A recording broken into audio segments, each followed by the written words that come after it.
안녕하십니까, 반갑습니다. 사운드 마스터입니다.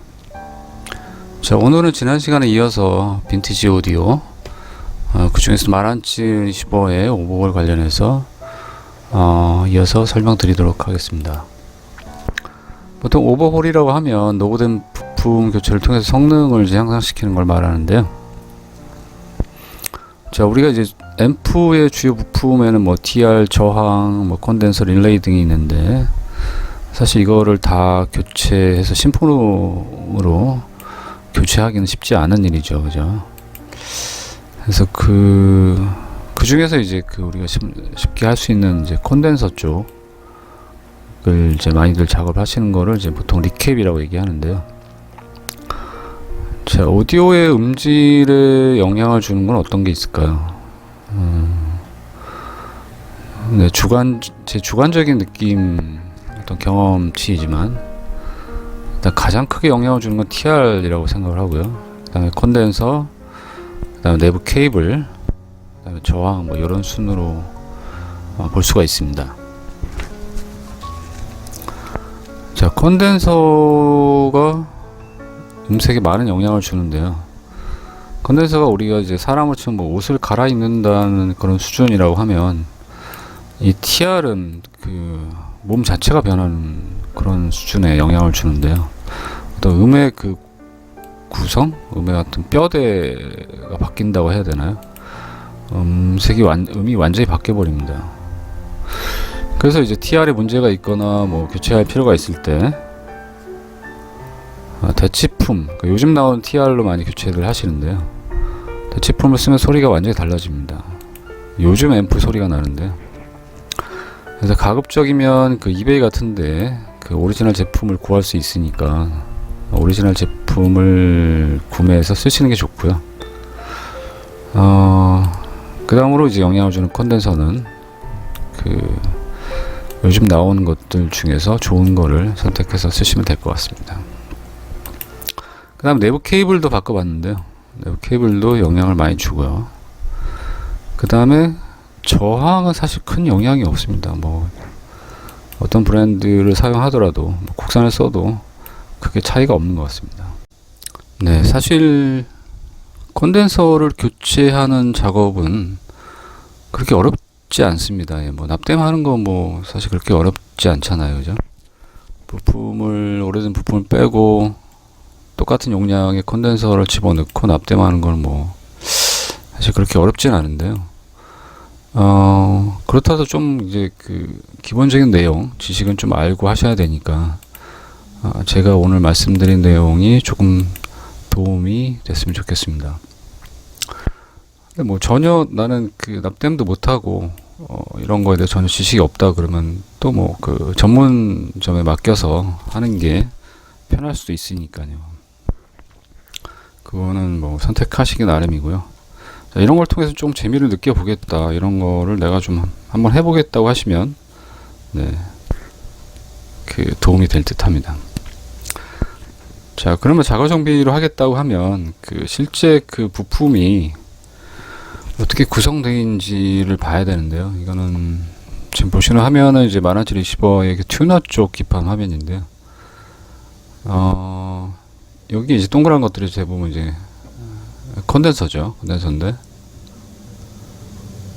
뭐 까만 것도 있고, 뭐 빨간색, 그다음에 뭐 약간 주황색 도 있고, 하얀색도 있고, 여기 하얀색 있죠. 예. 제가 이걸 보면서 느낀 게, 이 당시에 45년 전이잖아요, 그죠? 이 당시에 그냥 이 콘덴서 까만 거 하나로 그냥 부품을 구성을 하지, 왜 이렇게 다 제조사도 다르고 모델도 다른 콘덴서 여러 가지를 섞어서 굳이 힘들게 했을까 라는 걸 고민해 보면, 네, 다 이유가 있는 거죠. 이 사람들이 그 당시에 할 일이 없어가지고 이거를 뭐 여러 가지 색깔을 맞추려고 이렇게 한 건 아니잖아요, 그죠? 네, 다 이유가 있습니다. 예. 다음 장면을 보시면 마란츠 리시버의 콘덴서는 크게 세 가지인데요. 첫 번째 엘라 콘덴서가 있고요. 여기 옆에 있는 이제 아까 봤던 주황색 주황색 약간 좀 연한 주황색 요거 그 다음에 흰색 깔이 있습니다. 그냥 흰색. 제 추측인데 이 흰색은 아마 범위는 그냥 일반 콘덴서로 보이고요. 주황색은 이제 주로 그 커플링 쪽에 많이 들어가 있는데 그 커플링 콘덴서에 들어가 있는 걸로 봐서는 오디오용, 그러니까 오디오 신호의 그 잡음을 없애기 위한 그런 용도로 썼던 것 같습니다. 네, 두 번째는 니폰 케미컨이라고 가장 많이 마란치 리시버에 가장 많이 쓰인 컨덴서죠. 사실 근데 이 당시에 생산했던 그 70년대, 80년대 초까지 그 오디오들을 뜯어보면 대부분 다 이 니폰 케미컨을 많이 썼어요. 특히 일본에 생산된 제품들은. 그 중에 요 그 빨간색 있잖아요. 이 빨간색. 이게 아주 눈에 띄는데요. 그 다음에 이 검은색. 이 검은색은 그냥 일반 범용 콘덴서로 보이고요. 이 빨간색은 아마도 오디오 신호 쪽에 오디오용으로 어떤 그 오디오 신호를 좋게 하기 위한 용도로 쓰지 않았을까라는 게 또 제 추측이고요. 아쉽게도 여기 나와 있는 제품들은 지금 생산하지 않습니다. 예. 지금 여기 보이는 건 하나도 지금 구할 수가 없어요. 똑같은 거 지금 생산하고 있다면 뭐 그대로 갖다 쓰면 되는데요. 지금 이 모델들은 안 나오고 있습니다. 그래서 그와 비슷한 모델을 찾아서 작업을 해주시면 되고요. 또 한 가지 뭐 토와라고 처음 들어보는 저도 이제 그 브랜드인데요. 지금은 그렇게 생산하지 않는 것 같고요. 이것도 많이 보입니다. 이것도 그냥 일반 콘덴서지만 진짜 제가 그 테스트를 해보니까 성능이 아주 좋습니다. 소리가 아주 잘 나오는 콘덴서인데요. 거기 요 세 가지, 그다음에 뭐 마치시다도 조금 있긴 한데 요런 세 가지로 주로 이제 구성이 돼 있다는 걸 이제 알고 계시면 될 것 같고요. 자, 그러면 우리가 이제 그 리캡 작업을 하려면 콘덴서를 선택을 해야 되는데요. 자, 전액 콘덴서의 종류만 해도 어마어마합니다. 이걸 생산하는 그 회사도 제조사도 많을 뿐더러 거기에 나오는 또 종류가 한두 가지가 아니죠. 같은 제조사에서 나오는 모델도 여러 가지가 있고요. 그 용도가 다 다릅니다. 그래서 그리고 오디오용으로 나오는 것도 있고 일반용, 뭐 고성능, 뭐 자동차용, 뭐 가지가지가 있습니다. 자, 그럼 우리가 어떤 거를 선택해야 되느냐? 아까 말씀드렸듯이 이 제품들이 그대로 있으면 그대로 지금도 나오면 그냥 사서 쓰면 되는데 지금 없습니다. 하나도 없고요. 다행히 그 제조사는 몇 개 남아 있어요. 엘라는 지금도 그 오디오용 전문 콘덴서 만드는 회사인데요. 지금도 오디오용 콘덴서들을 생산하고 있고요. 그 실믹2라고 유명한 그 오디오용 그 콘덴서도 있고, 뭐 오디오용 RS3, 5, 뭐 RBD 여러 가지 생산을 하고 있습니다. 그다음 니폰 케미컨은 지금도 여전히 또 많은 콘덴서를 생산하고 있는데요. 지금은 대부분 이제 유나이티드 케미콘이라는 그 미국 합작 회사를 통해서 그 조그만 콘덴서들은 생산을 하고 있고요. 그 중에 나오는 것이 이제 범용 콘덴서는 이제 KMG, 그 다음에 이제 뭐 KY, 로우 ESR로 나올 KY가 있고, 또 저임피던스로 나온 KGE라는 게 있는데요.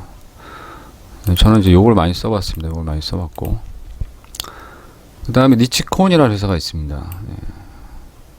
아주 유명한 회사죠. 전 세계 그 판매량 1위 회사고요. 니치콘이. 그 1위 회사답게 콘덴서 종류가 어마어마합니다. 일단 제일 많이 오디오를 제일 많이 쓰시는 건 PW라는 요 제품. 성능이 되게 우수하고 소리도 좋습니다. 그래서 많이 쓰고 계시고요. 그 다음에 KL이라는 게 있는데요. 로우 리키지 커런트 용도로 개발이 된 건데, 어떤 분들은 이제 요 아까 빨간색 오디오용 콘덴서를 대체할 수 있는 요게 이제 로우 리키지 용도로 생산이 된 거다. 그래서 요걸 대체할 수 있는 게 요 KL이라는 콘덴서가 대체할 수 있을 거다라고 하는데요. 저도 사서 써봤습니다. 예. 소리가 그렇게 나쁘진 않은데요. 소리가 좀 얇게 나오는 경향이 있어서 저는 좋아하진 않습니다. 이게 있고, 그 다음에 리치콘 회사는 오디오 전용, 오디오 그레이드용 그 컨덴서를 많이 만듭니다. 다른 회사에 비해서. 그 오디오용 컨덴서만 해도 여러 가지 종류가 있는데요. FG라는 게 있고, KW, KG, KG, 다수의 오디오용 컨덴서가 있는데, 이 중에서 취향대로 골라 쓰시면 됩니다. 이 중에서. 저는 주로 KW나 FG를 많이 쓰는데요. KZ는 굉장히 이 중에서 제일 고급형으로 나온 거고요. 이 제품을 써보면 거의 하이엔드급의 소리가 아주 고급스러운 소리가 납니다. 이거는 KW는 일반적인 오디오용으로 많이 쓰는 거고요. FG는 소리가 좀 저음고음 아주 시원시원하게 나오는 많이 쓰시는 제품이고요.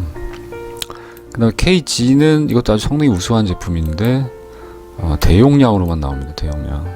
그래서 아까 평활 컨덴서용으로 쓰시면 좋을 것 같고요.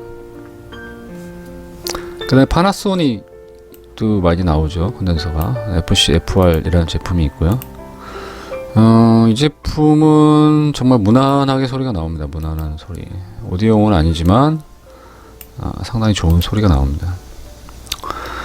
그 다음에 우리나라에도 컨덴서 회사가 있죠. 네, 삼영 또는 사마 컨덴서 회사가 있는데,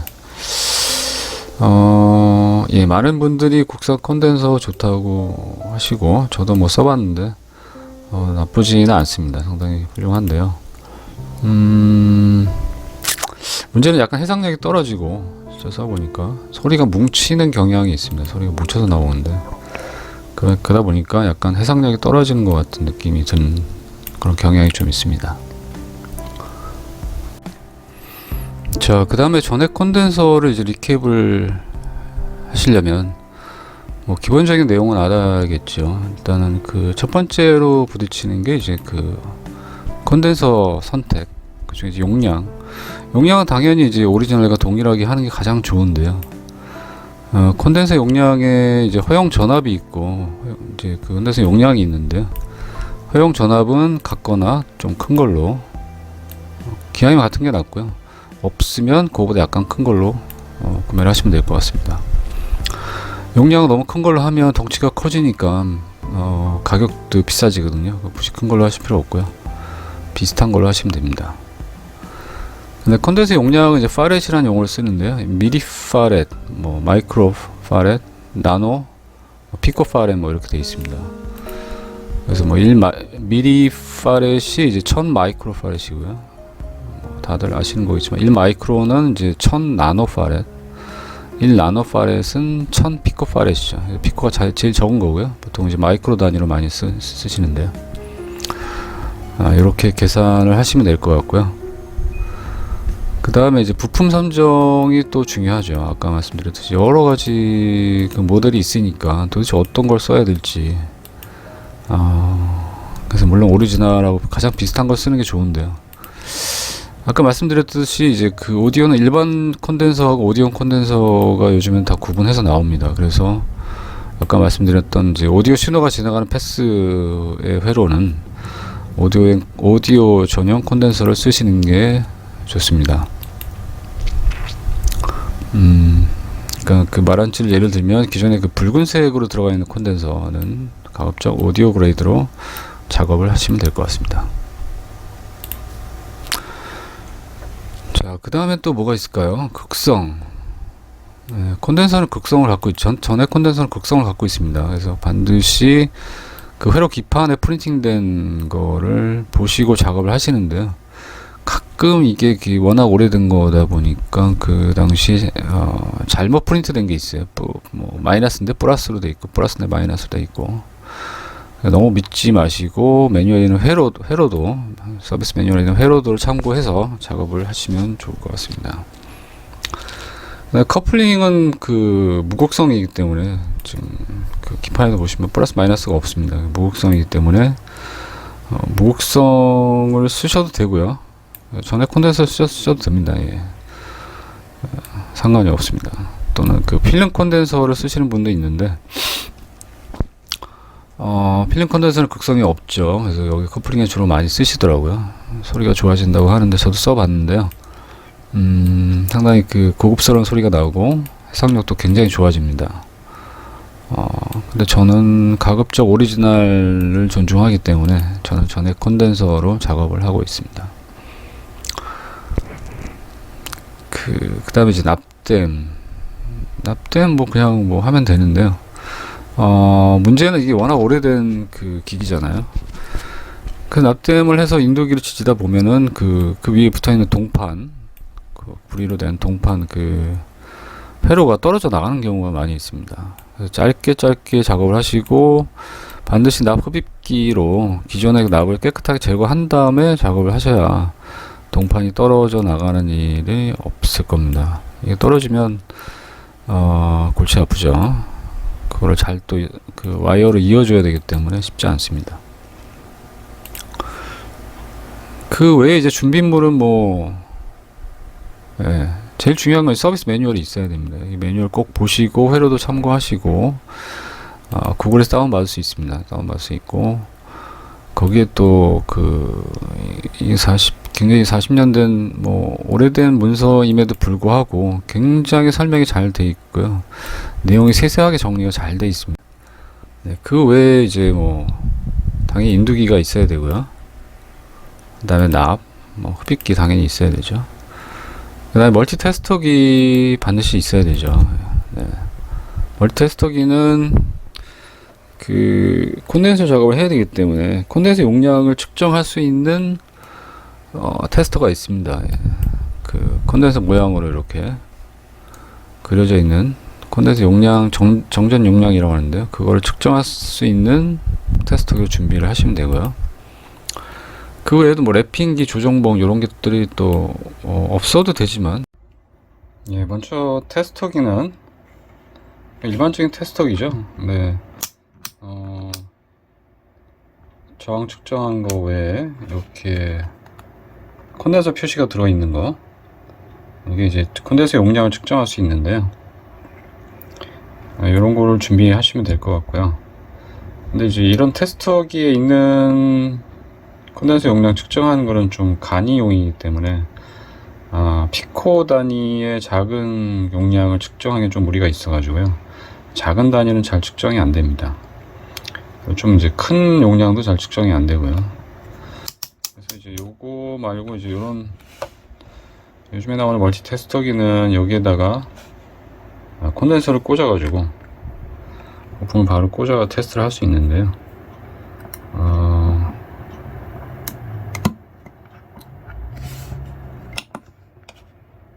이런 제품은 작은 용량도 바로바로 측정이 되고요. 네, 220 마이크로인데 거의 비슷하게 나오죠. 이런 거가 하나 있으면 좋을 것 같습니다. 네, 다음은 여기 랩핑기인데요. 네, 마란츠 같은 경우에는 그 부품 간의 연결을 납땜이 아니고 이제 이런 와이어를 단선으로 된 와이어를 랩핑을 해가지고 이렇게 꼬아서 핀에다 꼬아서 연결하는 방식으로 구성이 되어 있는데요.